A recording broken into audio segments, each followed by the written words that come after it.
Hi guys, it's me, Andrea. I will show you a card today. It's a steampunk theme, and I will use this Sheena Douglas stems. I have a whole set called the Time Traveler, and I cut. It's coordinated with dies, so I cut them out already. These propellers, and now I stamp them.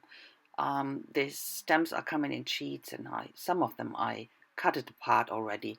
Not all, you will see that. So it's the easiest way when you have a die cut and you want to use it with the coordinating stamp to do it this way.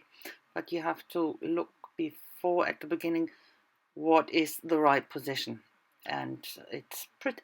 I think it's pretty easy, and it is not after perfection here. So if it smears, it smears. But it didn't. I was lucky. It was absolutely perfect stamped. So this one of the sheets I haven't cut apart so far. But as you can see, it's not bad.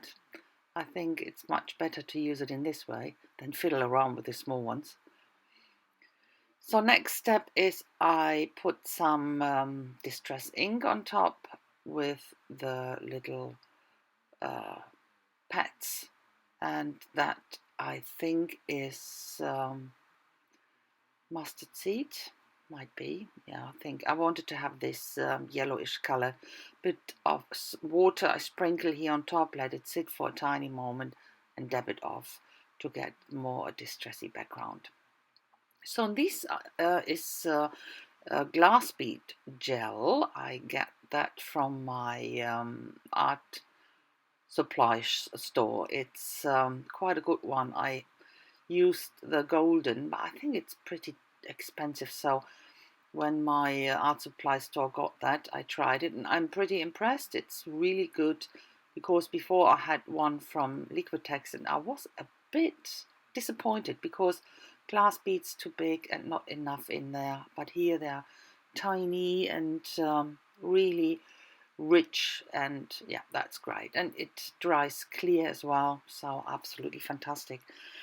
So this is my card base, and I use a stencil from Tim Holtz here, and I use my makeup sponge and put some gesso on it. Yeah, and it should be a gesso resist.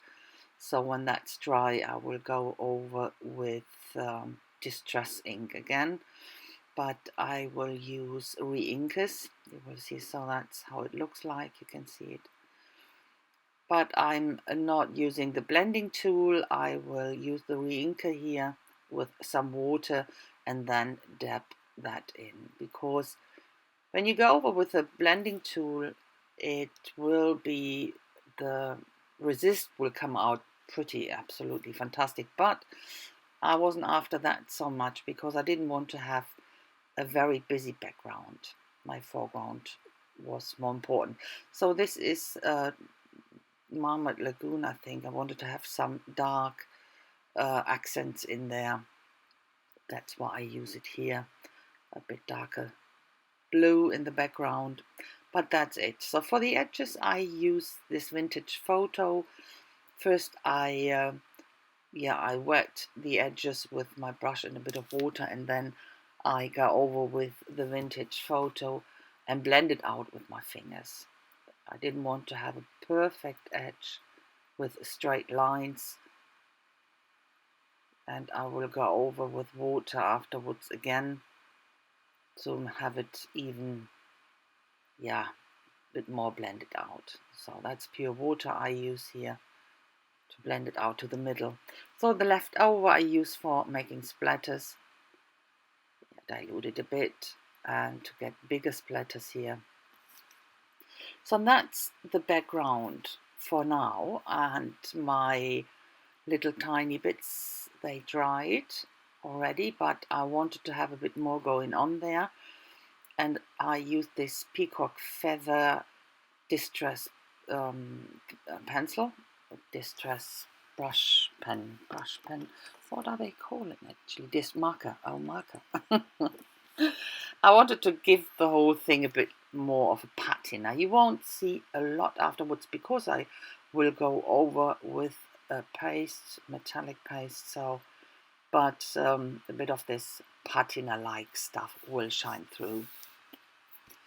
Simply put some marks on with a marker and then blend it out with my water tank brush here. So this is the treasure, is it called treasure gold in copper? Or treasure gold in copper, sounds always great, yeah. I use it to go over these raised areas I got with my glass bead gel. I'm not covering the whole stuff, only there where the raised areas are. Always a tiny bit on the finger, I dip it off or dab it off on my craft mat, because when you have too much it will be too thick.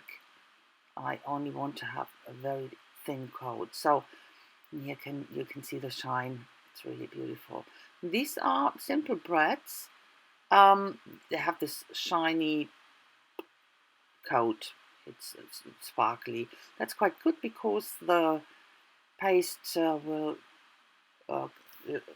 keep on there, or will stay on there so much better, because it gets quite a lot of tooth there. So I cut off the thingies because I didn't want them, and I press in all the other bits because I wanted to have it plan that will go into these propellers in the middle. So with the very soft cloth I go over and buff it. That gives even more shine to this copper paste. Yeah, and some of the areas were still here, the edges were still too light, so I go over with my big pick pen big brush. What a word! And to get rid of these white areas there. You get definitely more depth when you have darker edges. So this is actually a copper mirror card I got. There's a bit of a motif on, and I thought that might go well with the copper on my elements here. It gives a bit of shine. You know, I wanted to have this card for a man. It's a masculine card, but why not having a bit of sparkle and shine on that as well? Okay, so I assemble my stuff to find out. As you can see, I made some more of these elements because didn't work out the way I thought I wanted it. So now I put them both together. The flowers, they are flowers to me, but in a different way. Quite like that. So to glue that down, I use my 3D foam pads or foam tape here. That's from Scotch 3M, and I love that. It is absolutely fantastic. You can work with it fantastically, and before you can lift it off when you haven't pressed it down too much, but when you really press it down firmly, it will glue. Every now and again I give a little tiny drop of glue on it because I'm always a bit insecure about that. I'm afraid it could come off, but it never happened. So, but yeah, double check. So that's the other one in the same way, and this bread goes into the middle, and that's basically it. I will put a happy birthday down. I have this happy birthday die cut. It's from Marion Design, and I used the same mirror paper what I used to layer the card on. Now I'll put it there on the side. That's the little dot for the eye, and the happy goes on the left corner, bottom corner, in that way to pick up this straight lines again. So I glue it down. B is a tiny bit covered here, but it's dimensional, so that is absolutely fine. And that's it, and the whole thing, of course, will be glued now onto my card, and that's it. The close-up will come soon, and afterwards I have some pictures for you. I had a lot of fun making this card and I really like the outcome. If you like it, please give me some thumbs up and leave a comment if you have time enough. I know it's always a bit difficult. And yeah, I would be happy about that.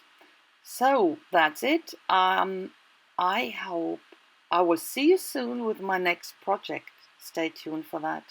So have a fantastic time, guys. Bye bye.